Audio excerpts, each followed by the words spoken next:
तो एवतार या फिर एवतार मूवी का जो बेस कॉन्सेप्ट है वो ये था कि साल होता है 2154 और धरती खत्म हो रही थी। तो कुछ लोग धरती से पेंडोरा नामक प्लेनेट पे आते हैं नई जिंदगी या फिर कुछ ऐसे पदार्थों की तलाश में जिससे धरती ठीक हो सके। पेंडोरा के वासी यहाँ पर नाभी लोग हैं और दिखने में ये लंबे, नीले, स्ट्रॉन्ग और काफी तेज है। और पेंडोरा प्लेनेट जिंदा है क्योंकि यहाँ पर सांस लेती है माँ ईवा और मदर ईवा ही है जो कि सभी एनर्जी का यहाँ पर सोर्स है। खैर धरती से यहाँ पर जेक सली या फिर जेक सोली नाम का एक सोल्जर आता है जो कि असल में पैरालाइज्ड होता है। साथ ही साथ पेंडोरा पे ग्रीस नाम की एक साइंटिस्ट भी काम कर रही थी जिसने नावी लोगों की बॉडी कॉम्पोजिशन जान ली थी और कई सारे उसके अवतार बनाए थे। अब हर एक इंसान का एक अवतार बनाया जाता था ताकि उनको कैप्सूल्स में डालकर दोनों को जोड़ा जा पाए। जैसे कि मेरा एक अवतार बनाया गया जो कि दिखने में बिल्कुल नावी लोगों जैसा होगा, लेकिन साथ ही साथ उसके अंदर मेरे ट्रेट्स भी होंगे और एक कैप्सूल के अंदर मेरी ह्यूमन बॉडी को डालकर दोनों को माइंड से जोड़ दिया जाएगा। तो मेरी कॉन्शियसनेस अब अवतार में आ जाएगी जिससे मैं नावी लोगों के तौर तरीके सीख पाऊंगा। और सेम यहाँ पर जेक सोली के साथ में भी होता है। इंसानी शरीर से वो पैरालाइज्ड होता है लेकिन अवतार के रूप में आते ही वो भाग दौड़ सकता था। और ऐसे ही यहाँ पर ढेर सारे इंसानों के नावी अवतार बनाए गए थे, यानी कि साइंटिस्ट ग्रेस का भी। खैर धरती से आए हुए लोगों को यहाँ के नावी लोग स्काई पीपल यानी कि आसमानी जीव बोला करते थे। खैर पिछले पार्ट के अंत की बात की जाए तो एंड में कर्नल माइल्स और जेक सोली के बीच में लड़ाई होती है, यानी कि स्काई पीपल और नावी लोगों के बीच में जंग हो जाती है जिसके अंदर जीत होती है नावी लोगों की क्योंकि यहाँ पर माहिबा उनका साथ देती है। अब जीत बनता है न्यू लीडर जिसने अपना ह्यूमन शरीर हमेशा के लिए छोड़ दिया था और अपनी नावी लवर नेटी से शादी की और एक नावी बनने का फैसला किया। साइंटिस्ट ग्रेस इस जंग में घायल हो गई थी और उसको उसके अवतार स्टेट में बचा तो लिया गया था लेकिन वो हाइबरनेशन स्टेट में चली गई थी या फिर ये कहें कि एक कोमा की स्टेट में। और कर्नल माइल्स को नाइटीरी ने तीर से छल्ली कर मार दिया था। और अब कहानी यहाँ से जाती है सीधा 10 साल के बाद यानी कि 2164 में और इसी के साथ में अवतार वेज ऑफ वाटर की शुरुआत होती है। जेक सोली अब ओमातिकाया यानी कि फॉरेस्ट क्लैन का चीज बन चुका है। उसकी फैमिली भी बढ़ चुकी है। उसके 2 बेटे भी हैं जिसके अंदर बड़ा बेटा नेतायम और लोग छोटा बेटा। सबसे छोटी बेटी टूक और साथ ही साथ साइंटिस्ट ग्रीस की भी बेटी है, इसको कीरी बोला जाता है और उसने उसको एडॉप्ट किया हुआ है। अब ग्रीस यहाँ पर प्रेग्नेंट कैसे हुई हाइबरनेशन के चलते भी इसके बारे में किसी को भी नहीं पता और ये एक बहुत ही बड़ी मिस्ट्री है। कीरी को यहाँ पर जेक और नटीरी ही संभालते हैं। अब इनके साथ एक ह्यूमन बॉय भी रहता है स्पाइडर नाम का जो कि कोई और नहीं बल्कि कर्नल माइल्स का ही बेटा है। ये पेंडोरा के ऊपर ही पैदा हुआ था लेकिन जब जंग जीतने के बाद में स्काई पीपल को पेंडोरा वासी धरती पर भेज रहे थे तो ये वापस नहीं जा पाया था और यहाँ पर ये नावी लोगों के साथ ही खेलते हुए बड़ा हुआ था, यानी कि जेक के परिवार के साथ और बाकी पेंडोरा वासियों के साथ भी। उसको यही लगता है कि वो इंसान नहीं बल्कि नावी पीपल है और उसको यहाँ पर नावी भाषा भी बहुत अच्छे से आती है। अब देखो पहले पार्ट के अंदर तो खाली पेंडोरा को समझने और यहाँ से खास मिनरल्स को एक्सट्रैक्ट करने ही धरती से लोग आए थे, लेकिन इस बार होता ये है कि यहाँ पर शांति होने के बाद स्काई पीपल फिर से आ जाते हैं, यानी कि 10 साल की शांति के बाद फिर से तबाही आने वाली थी। लेकिन इस बार अपनी कॉलोनीज यहाँ पर वो बसाने आते हैं क्योंकि धरती खत्म हो रही थी, जिसके चलते ये मेन ऑपरेटिंग बेस बनाते हैं जिसको ब्रिज हेड सिटी नाम दिया जाता है। और ये मिशन हो रहा था जर्नल और मोर की निगरानी में, यानी कि पिछले मिशन से भी बहुत ही ज्यादा बड़ा मिशन है ये। अब धरती वासियों के आने से होता यह है कि उनके जैसे ही स्पेस शटल्स इस धरती पर लैंड होते हैं तो ढेर सारे पेंडोरा वासी, वहाँ के जंगल और वहाँ के जीव मारे जाते हैं। इससे जेक और उसका प्लान काफी दुखी हो जाता है। अब शॉकिंगली हमको ये दिखाया जाता है कि कर्नल माइल्स को एक अवतार के रूप में बचा लिया गया है। जी हाँ, नटीरी ने अपने तीरों से उसको मार तो डाला था लेकिन उसकी मेमोरीज वगैरह की हेल्प से कर्नल और उसके साथियों को अवतार के रूप में बचा लिया गया। और ऐसा इसलिए है क्योंकि ये साल 2164 है। अर्थ की टेक काफी एडवांस हो गई है और ये सारा प्लान पहले से ही था, यानी कि पेंडोरा के ऊपर ही मेमोरीज एक्सट्रैक्शन वगैरह हो चुका था क्योंकि वो जानते थे कि ये सारे मिशंस एक तरह से खुदकुशी वाले हैं। अब ऑब्वियस ही बात है, आप नए प्लेनेट पर जा रहे हो, वहाँ के जीव अलग है, सब कुछ अलग है, तो उन्होंने एक कैलकुलेटेड रिस्क लिया था। इन शॉर्ट कर्नल माइल्स वापस आ गया था जेक सोली से बदला लेने और अब उसका मकसद बस जेक से और उसकी फैमिली से बदला लेना था। लेकिन ऑब्वियसली जेक अब इस क्लैन का लीडर है तो ऐसे ही वो सब कुछ नहीं होने दे सकता था। ठीक 1 साल के बाद हम देखते हैं, यानी कि साल 2165 में, कि जेक अपने क्लैन और अपने दोनों बेटों के साथ में इनकी सप्लाई चेन को रोक रहा था। अर्थ के लोग यहाँ के मेटल्स मिनरल्स को एक्सट्रैक्ट कर रहे थे एक ट्रेन की हेल्प से, तो इनको ये लोग बार बार रोक रहे थे। अब साथ ही साथ उनके अंदर जितने भी गन्स और मशीनरी हुआ करती थी उसको ओमातिका या पीपल ले दिया करते। लेकिन इसी बीच हम देखते हैं नेटायम को और लोग को जो कि फ्लाइंग टुकड़ी से हटकर नीचे धरती पे चले जाते हैं, जो कि उनको काम नहीं था। बस तभी स्काई पीपल आ जाता है और हमला होता है, जिसके अंदर ये दोनों ही भाई घायल होते हैं और फिर इनको बचाया जाता है, जिसके बाद इन दोनों को बहुत डांट पड़ती है। बेसिकली जेक का सीधा मकसद अपनी फैमिली और क्लैन को बचाना था। अब देखो, पेंडोरा के ऊपर होता यह है कि जब भी कोई इंसान या फिर कोई अनजान चीज इन जगहों पर आती है तो पूरा इलाका और नावी के लोग अलर्ट हो जाते हैं। लेकिन जब नावी के लोग यहाँ आते हैं तो ऐसा नहीं होता, क्योंकि एनवायरमेंट को लगता है कि वो उनके ही लोग हैं, यानी कि माईवा को।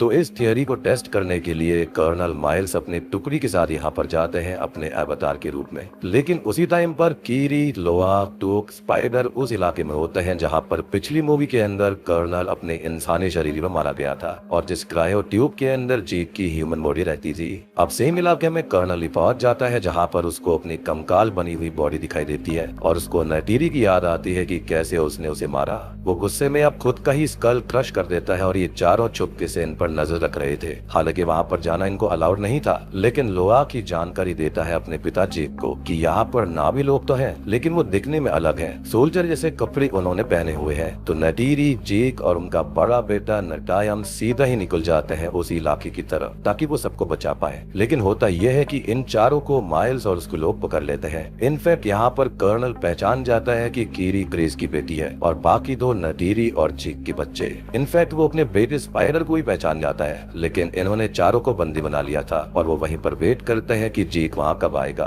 अब यहाँ इनके बीच फाइट होती है, जिस दौरान सब बच जाते हैं, लेकिन स्पाइडर पकड़ा जाता है और कर्नल उसको ले जाता है। अब जनरल, कर्नल और उसके सारे के सारे जो लोग होते हैं वो स्पाइडर के बिहेवियर को ऑब्जर्व करते हैं और वो समझ जाते हैं कि वो खुद को नावी समझता है, न कि इंसान। स्पाइडर की ब्रेन को स्कैन करके उसमें से जेक और उसके लोगों की लोकेशन की मेमोरी भी ये लोग निकालने की कोशिश करते हैं, वो भी एक डिवाइस के जरिए। लेकिन स्पाइडर यहाँ पर काफी टफ होता है अपने पिता की तरह और कर्नल आकर इसको रोक देता है। अल्टीमेटली वो एक फादर तो है ही। अब वो उससे पीस बनाता है और स्पाइडर उसको नावी तरीके सिखाता है, क्योंकि कर्नल की स्ट्रेटेजी ये थी कि वो स्पाइडर से दोस्ती करके जेक की लोकेशन उनको बता देगा, लेकिन ऐसा नहीं होता। वो बस उनको नावी लोगों के तरीके बताता है, इससे शायद वो लोग सुधर जाएं और समझ जाएं। लेकिन हम जानते हैं कि कर्नल यहाँ पर ऐसा नहीं था। इनफैक्ट यहाँ पर एक और चीज होती है कि कर्नल इकरान यानी कि फ्लाइंग ड्रैगन जैसे क्रीचर्स को भी पकड़ लेता है और उसे बॉन्ड बना लेता है ताकि वो जेक से किसी भी चीज में कम ना रह जाए। बेसिकली अब कर्नल का मिशन पर्सनल था, जेक और उसके परिवार को खत्म करना।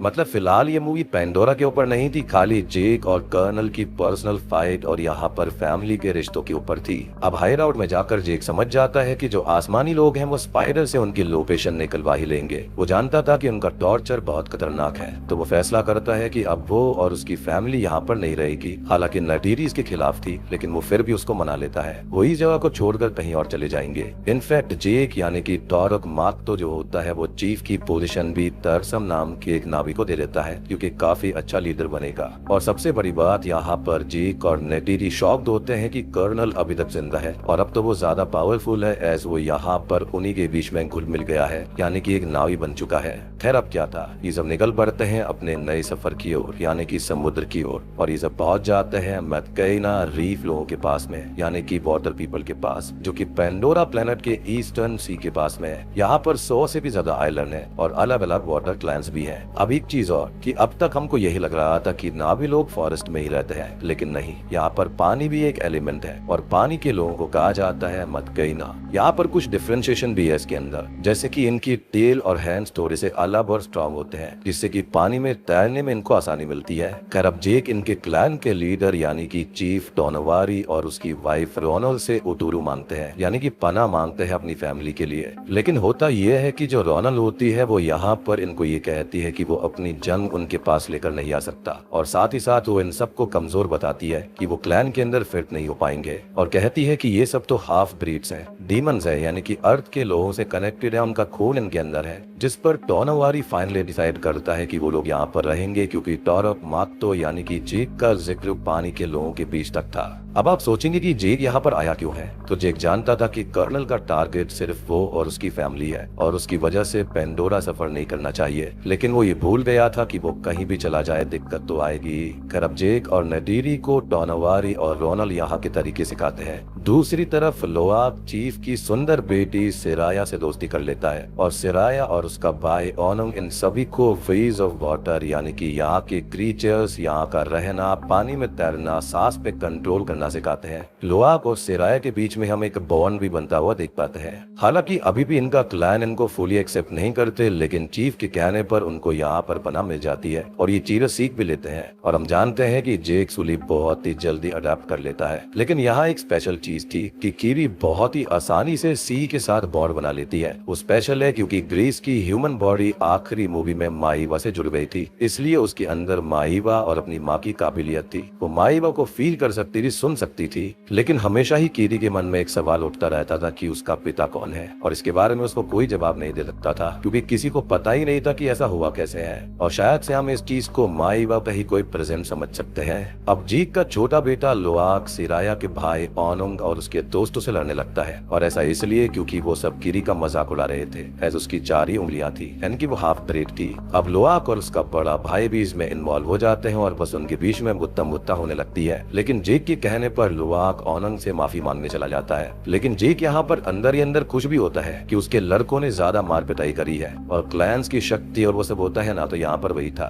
कर लोआक माफी मांगता है, लेकिन ओनुंग और उसके दोस्त जो होते हैं उनके मन में कुछ और ही था। वो उसको एक सी के खतरनाक हिस्से में ले जाते हैं जहाँ पर बहुत ही भयानक शार्क जैसे प्रेडेटर्स रहते थे। लेकिन तभी लोआक को पायाकान आकर बचा लेता है, जो कि सी की ही एक व्हेल जैसा कोई क्रीचर है, जो कि टुलकोन स्पीशीज है। ये स्पीशीज बहुत ही इंटेलिजेंट है और लोआक की दोस्ती भी इससे हो जाती है क्योंकि लोआक ने उसके फिन से एक इंसानी इक्विपमेंट को हटा दिया था। इनफैक्ट मैथकेइना यानी कि रीफ पीपल इनको यहाँ पर अपना स्पिरिचुअल फैमिली भी मानते हैं क्योंकि जो टुलकोन्स होते हैं वो इनसे बात कर सकते हैं इशारे से, टेलीपैथिकली भी, जैसे डॉल्फिन्स वगैरह बात समझती हैं, बिल्कुल वैसे। अब लोआक को सब ढूंढ रहे होते हैं क्योंकि ओनुंग को लोआक का बड़ा भाई पकड़ लेता है और वो सबको बताता है कि उसने क्या किया है। लोआक को अब उस शार्क से यहाँ पर पायाकान ने बचा लिया था, जिसके बाद में वो उसको जाने को कहता है क्योंकि सभी वहाँ पर आ गए थे और वो किसी ट्रबल में नहीं पड़ना चाहता था। एजीक अपने छोटे बेटे को किसी काबिल नहीं समझता था क्योंकि वो कभी उसके ऑर्डर्स फॉलो नहीं करता। खैर अब वो अपनी फ्रेंडशिप को साबित करने के लिए सारा इल्जाम खुद के ऊपर ले लेता है कि ओनुंग ने तो उसको वार्न किया था, लेकिन वो अपनी मर्जी से ही सी के उस हिस्से में चला गया। अब ओनुंग के मन में उसके लिए रिस्पेक्ट बहुत बढ़ जाती है,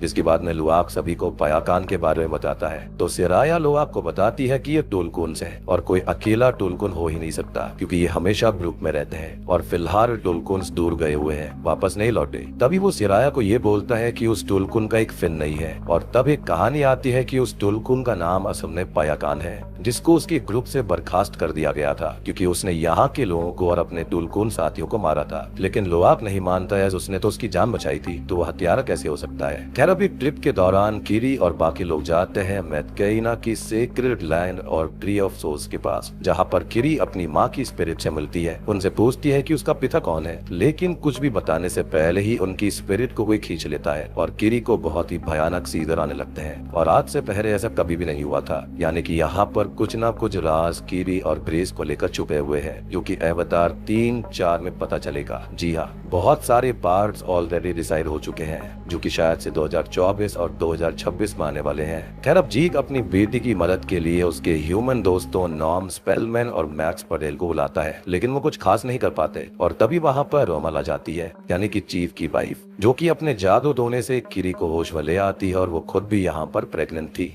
अब नॉर्म और पटेल के यहाँ आने से कर्नल को हिंट लग जाता है कि जेक यहीं कहीं किसी आइलैंड के ऊपर है, तो बस वो निकल जाता है इन आइलैंड की तरफ। लेकिन वो अकेला नहीं था, वो जाता है टुलकोन हंटर्स के पास में क्योंकि वो सीज को अच्छे से जानते थे। अब आप सोचेंगे ये टुलकोन्स का हंट क्यों? जैसा कि मैंने बताया कि ये बहुत ही इंटेलिजेंट स्पीशीज है, तो इनके ब्रेन में अमृता नाम का एक लिक्विड होता है, जो कि एक छोटी सी बॉटल जो होती है वो $80 मिलियन में बिकती है। जी हाँ, और इससे एंटी एजिंग हो सकती है। और अब अमृता को आप अमृत भी कह सकते हो, अच्छा रेफरेंस है संस्कृत का, क्योंकि अल्टीमेटली ये काम वही करने वाला था। मीनवाइल हम देखते हैं टुलकोन्स वापस लौट आए हैं और सभी रीफ पीपल यानी कि पानी के लोग इनसे बॉन्ड करते हैं। स्पेशली रोनल, जो कि टुलकोन्स की मदर से बहुत ही ज्यादा बॉन्डेड है, वो उसकी एक स्पिरिचुअल सिस्टर जैसी है। वो सॉन्ग्स भी गा सकते हैं। जी हाँ, टुलकोन सॉन्ग भी क्रिएट करते हैं। मदर टुलकोन रोनल को प्रेग्नेंट देखकर बहुत खुश थी, लेकिन ये खुशी ज्यादा देर नहीं टिकती क्योंकि कर्नल माइल्स स्पाइडर के साथ अलग अलग आइलैंड पर जाकर जेक के बारे बारे में पूछता है और उनके घरों में आग भी लगा देता है, इससे जेक तक ये बात पहुंच जाए। और ऐसा हुआ भी था। सबसे वर्स्ट ये होता है कि टुलकोन्स की मदर को हंटर्स कर्नल के साथ ही हंट करते हैं, उसको मार देते हैं और अमृता निकालते हैं। लेकिन साइंटिस्ट ऐसा करना नहीं चाहता था, लेकिन हंटर्स का लीडर काफी रूथलेस था। खैर अब ये हंटर्स जो होते हैं वो अपने ट्रैकिंग डिवाइसेस को टुलकोन की मदर के साथ ही छोड़ देते हैं ताकि जेक को ये पता लग जाए कि ये उसका काम है। अब रोनल यहाँ बहुत ही गुस्से में थी और उसका ये कहना था कि जेक और उसकी फैमिली की वजह से ये हुआ है। अब मैककेनास जो होते हैं वो जंग के लिए तैयार थे, लेकिन जेक ये कहता है कि वो टुलकोन्स को मार डालेंगे, तो टुलकोन्स को यहाँ से जाने के लिए बोलना होगा क्योंकि जंग से ज्यादा जरूरी उनको बचाना है। अब इसके बाद में हमको पायाकान की सच्चाई भी पता चलती है। वो लोआक को रिवील करता है कि इन वेल हंटर्स ने उसकी माँ को मारा था, तो उसने अपने कुछ साथी टुलकोन्स को ले जाकर उन हंटर्स को मारने की कोशिश करी थी, जो कि ऑब्वियसली उनके क्लैन की चीजों के खिलाफ था, यानी कि उनके रूल्स के खिलाफ था। और उसी में उसका फिन भी खत्म हो गया था। लेकिन ये टुलकोन्स का तरीका नहीं है, इसलिए ही उसको बर्खास्त कर दिया गया। इनफैक्ट लोआक यहाँ पर पायाकान को वहाँ से जाने के लिए भी कह देता है। अब यहाँ पर मैककेना का लीडर लोआक को बताता है कि पायाकान के पास ना जाओ क्योंकि टुलकोन्स पहले बहुत ही ज्यादा लड़ाई किया करते थे। जी हाँ, ये हमेशा से शांत क्रीचर्स नहीं थे, ये टेरिटोरीज के लिए बहुत लड़ाई करते थे। लेकिन इवेंचुअली इन्होंने डिसाइड किया कि वो शांत रहेंगे, लेकिन पायाकान ने ये नहीं माना और उसको निकाल दिया गया। मैककेना और टुलकोन्स भी मारे गए थे और पायाकान इस चीज को एक्सेप्ट भी करता है। इनफैक्ट वो खुद दुखी है, लेकिन उसका सिर्फ फिलहाल लोआक ही एक दोस्त है और पर्सनली मुझे लगता है कि उसने कुछ गलत नहीं किया। मैं तो बिल्कुल उसके साथ हूँ। अब इसी के चलते लोआक, टूक, कीरी, सेराया और ओनुम जो होते हैं वो जाकर पायाकान को वार्न करने की कोशिश करते हैं, लेकिन हंटर्स ने उसको भी अपना निशाना बना लिया था। क्योंकि उसको ग्रुप से अलग कर दिया गया था तो बाकी टुलकोन्स उसको कुछ भी बताते नहीं थे। अब उसके ऊपर ट्रैकर्स वगैरह लग चुके थे और ये चीज जेक के बच्चे उसको बता देते हैं कम्युनिकेटिंग डिवाइस से, जिससे सभी मैककेनास वहाँ पर जंग के लिए आने लगते हैं। अब अल्टीमेटली लोआक, सेराया और टूक पकड़े जाते हैं। कर्नल उनको हॉस्टेल बना के जेक को बाहर आने को कहता है और जेक ऐसा ही करता है। लेकिन तभी हम देखते हैं कि पायाकान फिर से अपने ग्रुप के अगेंस्ट जाकर अपने दोस्त लोआक को बचाने आता है। उसको एक्सेप्टेबल ही नहीं था कि वो अपनों को मरने दे। वो पूरी तबाही मचा देता है, इनफैक्ट हंटर लीडर को बुरी तरह से खत्म करता है, जो कि बहुत ही ज्यादा सेटिस्फाइंग था। लेकिन इस लड़ाई के चलते होता यह है कि जेक के बड़े बेटे को गोली लग जाती है और वो मारा जाता है, जिससे कि नेटीरी बहुत ही ज्यादा पागल हो जाती है, बहुत गुस्से में आ जाती है। लेकिन जेक उसको स्ट्रॉन्ग रहने के लिए कहता है क्योंकि जंग अभी खत्म नहीं हुई थी। अब मदरशिप को भी स्पाइडर अंदर से खराब करता है और पायाकान ने भी कोई कसर नहीं छोड़ी थी, तो वो सिंक होने लगती है। लेकिन अभी भी कीरी और टूक अंदर ही होस्टेजेस थे और अभी भी कर्नल जेक को सेम ऑफर देता है और अब बहुत ही भयानक लड़ाइयाँ होती हैं। लेकिन कर्नल अब कीरी को होस्टेज बना लेता है और नेटीरी यहाँ पर स्पाइडर को होस्टेज बनाती है, जी कहते हुए कि बेटे की बदले बेटा। और कर्नल फाइनली कीरी को छोड़ देता है, एज वो एक पिता तो था ही। लेकिन जेक यहाँ पर कर्नल से लड़ने आता है क्योंकि अल्टीमेटली वो फिर से उसका पीछा करता ही। अब बस लड़ाई होते होते शिप भी सिंक होने लगती है और नीचे टूक और नेटीरी भी फंस जाती है। कर्नल और जेक भी फंसे हुए थे। जेक कर्नल का गला घोट देता है और वो वहीं पर बेहोश हो जाता है। लेकिन लोआक अपने पिता को बचाने आता है। कीरी यहाँ पर सी क्रीचर्स को अपनी शक्तियों से बुलाती है, जिससे ये सब बच जाते हैं। लोआक अपने पिता को जिम्मेदार होने का सबूत भी देता है और जेक भी ये कहता है कि आई सी यू, यानी कि उसने अपने बेटे को एक्सेप्ट कर लिया था और वो जिम्मेदार बन गया था। पायाकान भी इनकी हेल्प करता है और ये सारे लोग बच जाते हैं। साथ ही साथ हम ये देखते हैं कि स्पाइडर अपने पिता को इंसानियत के नाते बचा लेता है, लेकिन उसका साथ नहीं देता, ना ही उसके साथ जाता, क्योंकि वो खुद को एक नावी समझता था। उसका पालन पोषण वही हुआ था। और अब जेक स्पाइडर को गले लगाता है और ये बोलता है कि बेटे के बदले बेटा, यानी कि उसने उसको अपने बेटे की तरह एक्सेप्ट कर लिया था। अब फाइनली सी के अंदर नेडायम का फ्यूनरल होता है और सी में माइवा उसको संभाल लेती है, एज यहाँ से वो आया वहीं पर चला गया। यानी कि ये उधार ली हुई एनर्जीज होती हैं जो वापस माइवा ले लेती है। कर अब जेक डिसाइड करता है कि वो यहाँ से भी चला जाएगा, लेकिन टोनावारी और रोनल उसको रोक लेते हैं क्योंकि वो एक मैककेना था और वो कहीं पर भी नहीं जाएगा। फाइनली उसने वेज ऑफ वाटर सीख लिए थे। अब अंत में वो और नेटीरी जो होते हैं वो ट्री ऑफ सोल्स में जाकर अपने बेटे की यादें फील करते हैं और फाइनली जेक समझ जाता है कि अब वो भागेगा नहीं और लड़ेगा। इसी के साथ में ये मूवी यहीं पर खत्म हो जाती है। तो दोस्तों ये थी अवतार the way of water movie की कहानी। उम्मीद करता हूँ कि आपको ये पसंद आई होगी। अब यहाँ पर जो मुझे सबसे ज्यादा इंटरेस्टिंग चीज लगी है ना, वो ये है कि यहाँ पर जो साइंटिस्ट ग्रेस है वो प्रेग्नेंट हुई कैसे थी, और यहाँ पर जो कीरी है उसका इन सब चीजों से कनेक्शन क्या है, लाइक वो इतनी आसानी से सी से कनेक्ट कैसे कर पाती है। और जब कीरी यहाँ पर ट्री ऑफ सोल से कनेक्ट हुई थी तो यहाँ पर उनकी सोल्स को खींच किसने लिया, यानी कि उनको बात करने क्यों नहीं दी गई। तो यहाँ पर कुछ ना कुछ राज है जो कि आने वाली मूवीज के अंदर खुलेंगे, यानी कि पार्ट 3, पार्ट 4, पार्ट 5 में। अब देखो यहाँ पर कई लोग ये कह रहे हैं कि मूवी काफी सिंपल है, ऑब्वियस ही बात है काफी सिंपल है, लेकिन यहाँ पर इसको जिस तरह से दर्शाया गया है वो देखने लायक है। तो मेरा तो यही रिकमेंडेशन है कि आप इसको थिएटर में जाकर जरूर देखिएगा। देखने की जो फील होती है ना वो अलग होती है इस तरह की मूवीज की। एंड मूवी का क्रेज बहुत ही भयानक था। मतलब मैं सुबह 7 बजे मैंने शो में लिया था। जी हाँ, मैंने तो पहली बार देखा है कि किसी मूवी का सुबह 7 बजे का शो था और पूरा का पूरा हाउसफुल, एक सिंगल सीट भी खाली नहीं थी। मूवी के अंदर जो टेक्निकलिटीज है ना वो बहुत ही बढ़िया है और बहुत ही बारीक है। एंड पर्सनली मैं खुद वेट कर रहा था इस मूवी के लिए। आई मीन इतने साल पहले जब ये मूवी आई थी उस वक्त मैं कॉलेज के फर्स्ट या सेकंड ईयर में था और उस वक्त ही मैंने फिल्म देखी थी। बाकी जो मेरे सवाल हैं उनके जवाब तो आने वाले पार्ट्स में मिल ही जाएंगे। तो दोस्तों वीडियो पसंद आई हो तो लाइक कर देना, चैनल के ऊपर नए हैं तो सब्सक्राइब कर लीजिए।